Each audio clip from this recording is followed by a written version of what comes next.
आप सभी माताओं बहनों को जितिया व्रत की हार्दिक शुभकामनाएं। जितिया व्रत में सबसे ज्यादा सुनी जाती है सुखिया दुखिया की कहानी। जितिया व्रत, जिसे जीवित पुत्रिका व्रत के नाम से भी जाना जाता है, इस दिन माताएं या महिलाएं अपनी संतान की दीर्घायु या संतान प्राप्ति की कामना से निर्जल और निराहार रहकर 24 घंटे तक उपवास रखती हैं और इस व्रत को बिना कथा के अधूरा माना जाता है। तो आइए आज सुनते हैं जितिया व्रत की सुखिया और दुखिया की पारंपरिक कहानी। एक बार की बात है, 2 बहनें थीं, जिनमें एक का नाम सुखिया था और दूसरी बहन का नाम था दुखिया। दोनों का भाग्य भी उनके नाम जैसा ही था। दुखिया बहुत गरीब थी और हमेशा दुखी रहा करती थी। वहीं उसकी बहन सुखिया अमीर थी और अपने नाम के अनुरूप ही सुखी रहती थी। समय आने पर दोनों का विवाह हो गया। सुखिया और दुखिया एक ही गांव में ब्याही गई। क्योंकि सुखिया बहुत अमीर थी और दुखिया बहुत गरीब थी, इसलिए दुखिया अपनी बहन सुखिया के घर में कामकाज किया करती थी। उसके घर की साफ सफाई करती, खाना बनाती थी और फिर जो खाना बच जाता था वह बासी खाना सुखिया दुखिया को दे दिया करती। इसी तरह दुखिया का घर चलता था। धीरे धीरे समय बीता। दोनों के 2 बच्चे हुए। सुखिया को 2 पुत्र और दुखिया को भी 2 पुत्र हुए। अब जब जितिया का व्रत आया तो दोनों बहनों ने जितिया का व्रत रखा था। दुखिया सुखिया के घर में काम करती थी। व्रत के दिन दुखिया ने सुखिया के घर जो चावल फटका, उससे जो खुर्दी निकला वह उसने अपने लिए रख ली और साफ चावल सुखिया को दे दिए। फिर साग को चुना। बढ़िया वाला साग सुखिया के लिए रख दिया और जो डंठल थे उसने उन्हें अपने घर ले जाने के लिए एक किनारे रख दिए। अब दुखिया ने सुखिया के घर का सारा खाना बना दिया, सब काम कर दिया और अपने घर चावल की खुर्दी और साग के डंठल लेकर गई। फिर खुर्दी का चावल और साग के डंठल बनाकर उसने खाना बनाकर अपने बच्चों को खिलाया और खुद भी खाया। उसके बाद दुखिया सोने चली गई। आधी रात ही बीती थी कि किसी ने उसके घर का दरवाजा खटखटाया। दुखिया सोचने लगी कि इतनी रात गए कौन मेरे दरवाजे पर आया होगा। तब उसने उठकर दरवाजा खोला तो देखा एक बूढ़ी माई उसके घर के द्वार पर खड़ी हुई है। तो उसने पूछा, अम्मा आपको क्या चाहिए? इतनी रात में आप यहाँ किस लिए आई हो? तब वह बूढ़ी माई बोली कि बेटी, मुझे बहुत जोर से भूख लगी है, कुछ खाने को हो तो दे दो। दुखिया उन बूढ़ी माई को अपने घर के अंदर ले आई और कहने लगी, माई हम लोग बहुत गरीब हैं। आज तो मैंने खुर्दी का चावल और साग के डंठल की सब्जी बनाई है, क्या आप खा लेंगी? तो बूढ़ी माई बोली, हाँ हाँ क्यों नहीं खाऊंगी, मुझे तो बहुत जोर से भूख लगी है, मैं वही खा लूंगी। दुखिया अंदर जाकर खुर्दी का चावल और साग के डंठल ले आई और बूढ़ी माई को खाने को दे दिए। बूढ़ी माई खाना खाने के बाद बोली, बेटी मेरा पेट तो भर गया, लेकिन मुझे रात के अंधेरे में अच्छे से दिखाई नहीं देता। इतनी रात को अंधेरे में मैं अपने घर वापस कैसे जाऊंगी? तो दुखिया बोली, कोई बात नहीं माई, आप यहीं पर सो जाइए, सुबह हो तो अपने घर चली जाना। इस तरह वह बूढ़ी औरत उस रात दुखिया के घर में ही सो गई।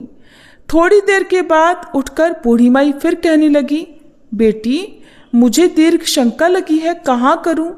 तो दुखिया बोली, माँ जी मेरे घर में तो कोई सुविधा नहीं है, इसलिए आप उधर कोने में कर लीजिए।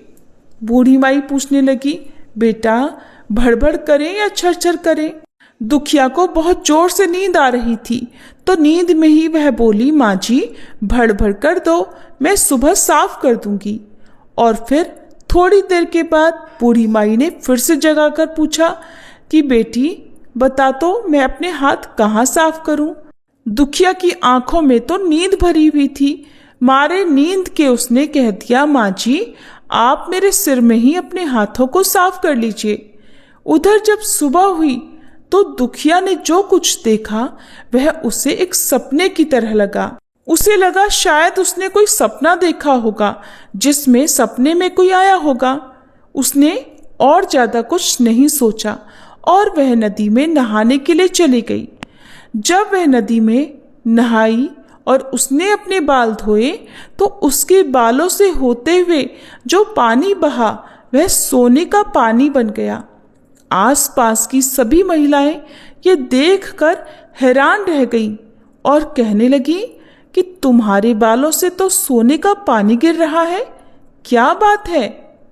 फिर उसे रात की वह सारी बात याद आ गई और वह दौड़कर अपने घर की ओर चली, ये सोचकर कि उसका घर दीर्घ शंका से गंदा हुआ होगा, क्योंकि रात में एक बूढ़ी माई उसके घर पर आई थी। पहले उसको साफ करना चाहिए। और जब वह भागकर अपने घर में गई तो क्या देखती है कि उसके घर में हर कोने में ही हीरे जवाहरात बिखरे पड़े थे। ये सब देखकर दुखिया बड़ी हैरान हुई। उसे विश्वास ही नहीं हो रहा था, लेकिन जब उसे विश्वास हुआ तो वह बहुत खुश हो गई और सोचने लगी, ये सब तो जीतमान बाबा की कृपा है जो माता का रूप धरकर मेरे घर पर आए और मुझे इतना आशीर्वाद देकर गए। इस तरह जीतमान बाबा की कृपा से दुखिया अमीर हो गई।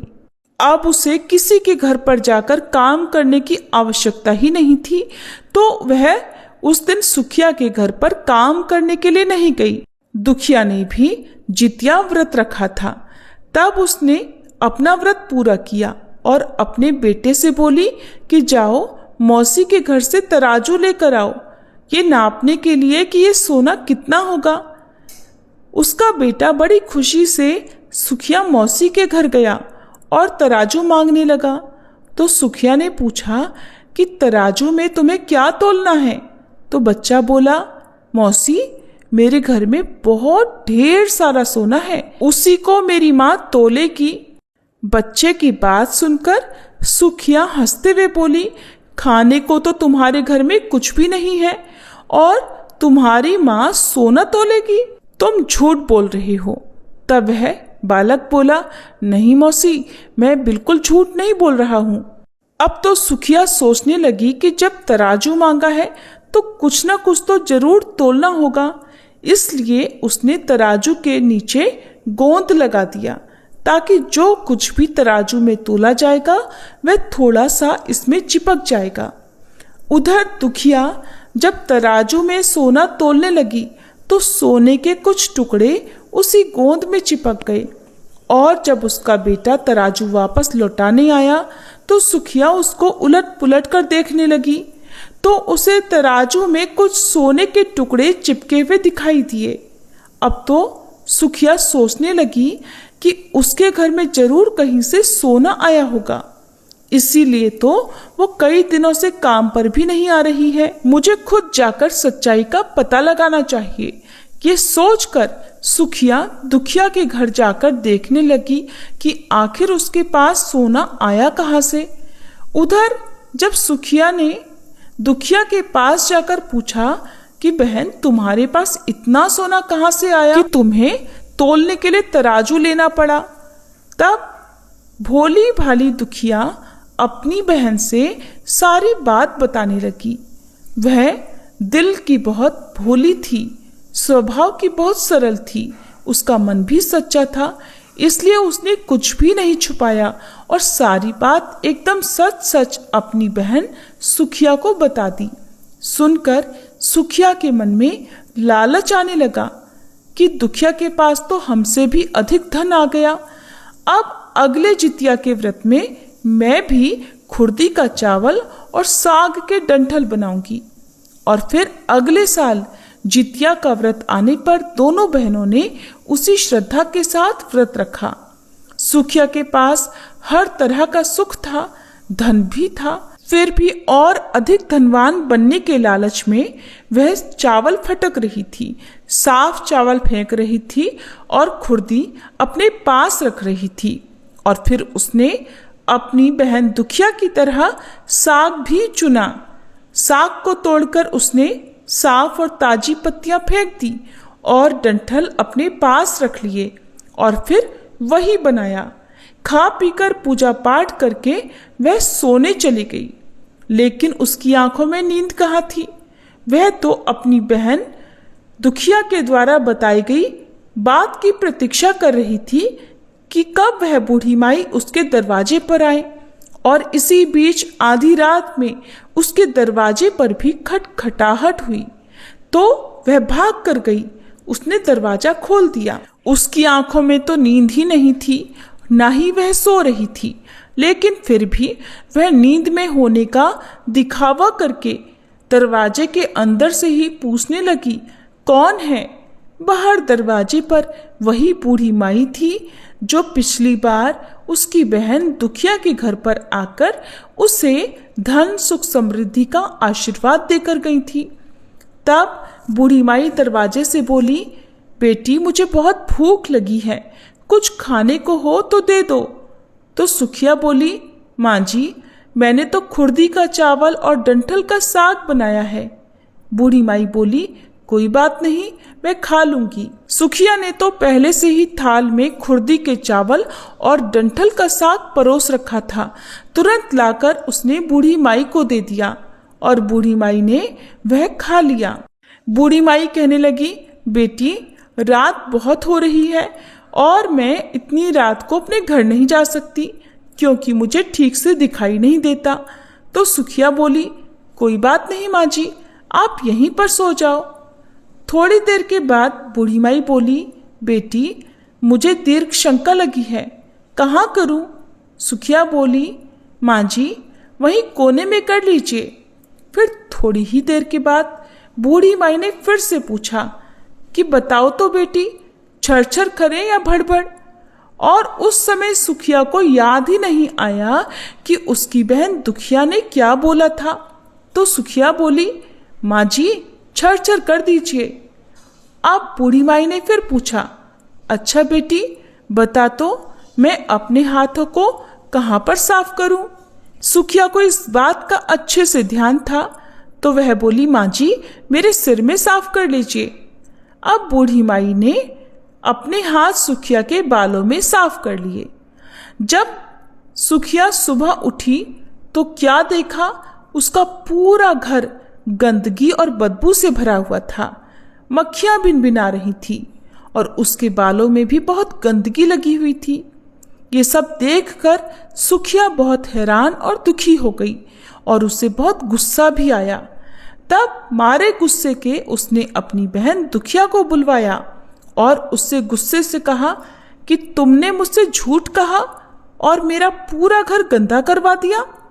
तो दुखिया ने पूछा, बहन तुमने क्या कहा था, भड़भड़ या छरछर? तो सुखिया बोली, बहन मैंने तो छरछर बोला था। तो दुखिया कहने लगी, यहीं पर तो तुमने गलती कर दी और तुम्हारे पास तो सब कुछ था, भला किस चीज की कमी थी तुम्हारे पास, लेकिन फिर भी तुमने लालच किया। लेकिन मेरे पास तो कुछ भी नहीं था। जीतमान बाबा ये सब जानते थे, इसलिए भेष बदलकर वे मेरे पास आए थे और उन्होंने मेरी दुर्दशा देखकर मुझे सुख समृद्धि का आशीर्वाद दिया।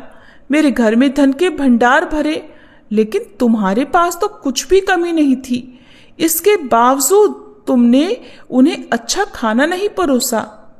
तुम्हारे पास सब कुछ था, फिर भी तुमने उन्हें खुर्दी का चावल और डंठल का साग परोसा था। मेरे पास तो कुछ भी नहीं था, इसीलिए तो मैंने उन्हें खुर्दी का चावल और डंठल का साग दिया था। तुमने तो अपने घर पर आए हुए भगवान का खूब अपमान किया। सब कुछ रहते हुए भी तुमने उन्हें साग और भात खिलाया।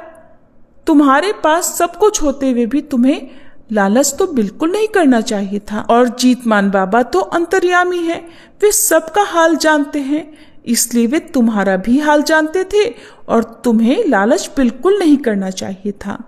तो प्रिय श्रोताओं, ये थी आज की कहानी।